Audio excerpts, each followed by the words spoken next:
Welcome everybody to another FAQ Monday.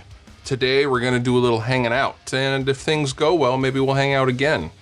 And if things go really well, I'll get to take you out to dinner, get you some steak, maybe some breadsticks. I'll let you order some breadsticks. We'll get a nice bottle of wine, talk about guitars. You know, the usual. You up for it? 'Cause I am. Just looking for the right one. First question, what kind of coffee you drinking? I do like the foo-foo fancy stuff that costs a gazillion dollars and you can only get if you drive the 3 hours to the faraway town and buy it from the guy who crawled up into the mountains and got the coffee. That stuff is great, but for the day-to-day stuff, I prefer Dunkin' Donuts coffee. And Dunkin' Donuts coffee is fantastic for me because I don't like a really dark roast. I like kind of a medium roast. And the Dunkin' Donuts coffee is so consistent and it's just so delicious. And I like the diner style coffee anyway. And at one time, I don't know if it's still true or not, but Dunkin' Donuts actually sold more coffee than Starbucks. And that's a lot of coffee. They shut most of them down around here locally. So I haven't seen a Dunkin' Donuts storefront in a long time, but you can still get the Dunkin' Donuts stuff in most grocery stores. I wonder if I could get a sponsorship with Dunkin' Donuts. That would be pretty cool, huh? Tell us more about your new Gibson SGJ. Looks awesome, dude. I have been really loving the SGJ. I got it 2 weeks ago. And currently it has the Mojotone Classic pickups, which I am in the middle of writing the music for the demo, the upcoming demo.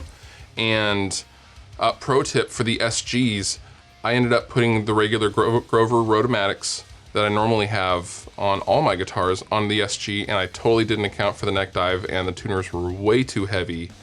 And I did a little research, and the guys over on a Gibson SG only forum, I think it's called Strictly SG or something like that, they recommended Grover 135N tuners, which are exact replicas of the modern replacement Klusons. So they have the larger shaft with the larger bore and not the smaller ones like the Goto ones. And I had no idea Grover even made replacements for the Klusons, and they are wonderful and they're awesome. And I put the Tone Pros bridge on the SGJ and it sounds phenomenal. I love how it feels. And right now you can grab them at Sweetwater for like $480 because they're making room for the 2015 models. Well, not of the J series because those are being discontinued, but still you can get them very, very cheap at Sweetwater. You can pick the weight of the one you want and stuff like that. So it's pretty cool. Love the guitar. Maple neck. Dig it. Fluff, please share your thoughts on Gibson's new policies for 2015, more specifically the 29% hike across the board for existing models and the discontinuation of the budget models. Thanks. Love FAQ Mondays. I have gotten a gazillion inquiries about my thoughts about the potential Gibson price hike. Now, for those of you who did not see or hear about this, a blog post was made on reverb.com and it had some information that it says it got from a page on Amazon, I'm quoting here, a page on Amazon that is no longer there, and it details how for all 2015 Gibson models, they're gonna have a new adjustable nut, and it's Les Paul's 100th birthday, so the signature on the headstocks are gonna be different, and they're widening the neck, and the prices on all Gibsons are going up 29%. Now, supposedly, it's been confirmed that it is true, but Reverb won't name their sources. And I have two theories about this. Let's go both ways, play devil's advocate, and explore both options here. The first option, and my first theory is, well, it's from reverb.com, and when you read the article, you instantly think, well, I can just get a vintage guitar for that price because a new Les Paul Standard is going to be over $3,500 now, supposedly. And your first thought is, I can go and buy a vintage guitar for a vintage Gibson for less than that. And if you scroll down, you see a bunch of vintage Gibsons for less than that.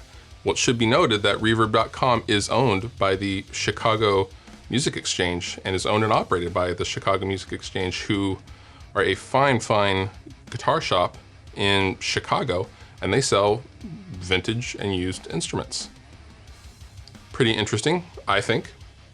And especially since they won't give up a source or anything like that. I mean, what would they be doing on an Amazon page and seeing all of this, the entire roadmap for Gibson? I don't buy it personally, but yeah, hey, whatever.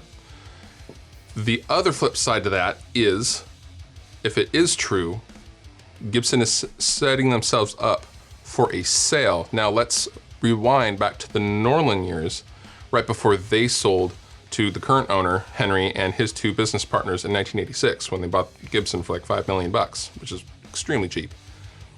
They had a bunch of weird models that they tried to experiment with in the 70s, including the RD, the Marauder, the Sonics, the Victory series, and things like that. They were unsuccessful.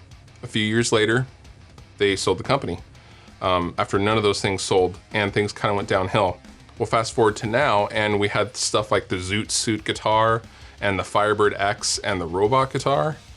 Those didn't sell at all, and now look what's happening. It's just repeating itself, and I think they're setting themselves up for a sale by eliminating all of these sub $1,000 models, and so they can build their portfolio and say, hey, look, we only have, we're a premium guitar maker. We only make good, expensive instruments. This is why our company is worth more money, and that's how it would work in a sale.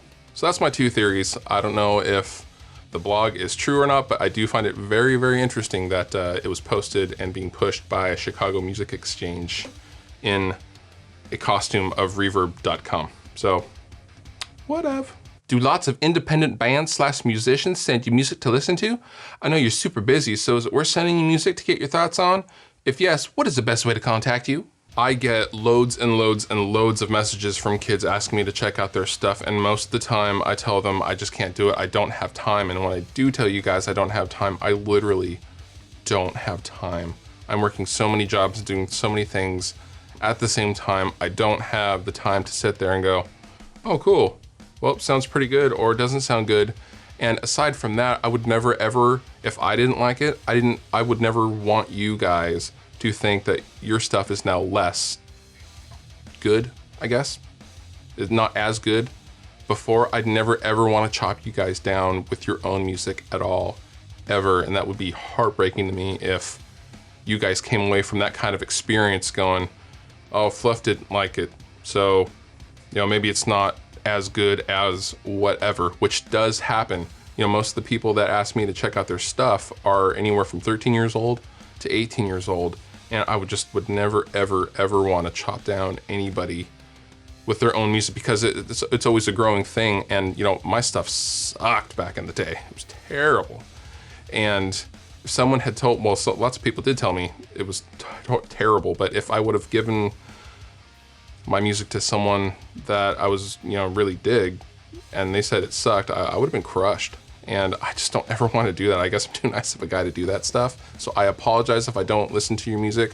Most of the time, I just don't answer the messages these days. I do see a lot of them. A lot of them I do sincerely miss. But I don't have time to listen to everything, guys. And I feel bad, but maybe that'll change down the road. Hey, Bruce, how do you usually compose your music? What does usually the process look like? For a really long time, it was me up here in the seat, just kind of plunking around and riffing around.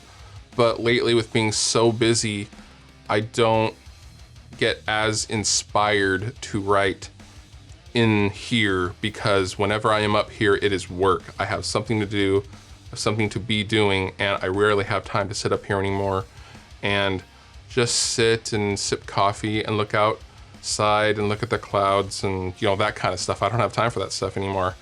I work nights, and on the weekends, my family goes to bed, and I am left watching TV until the very early hours of the morning because I'm up so late.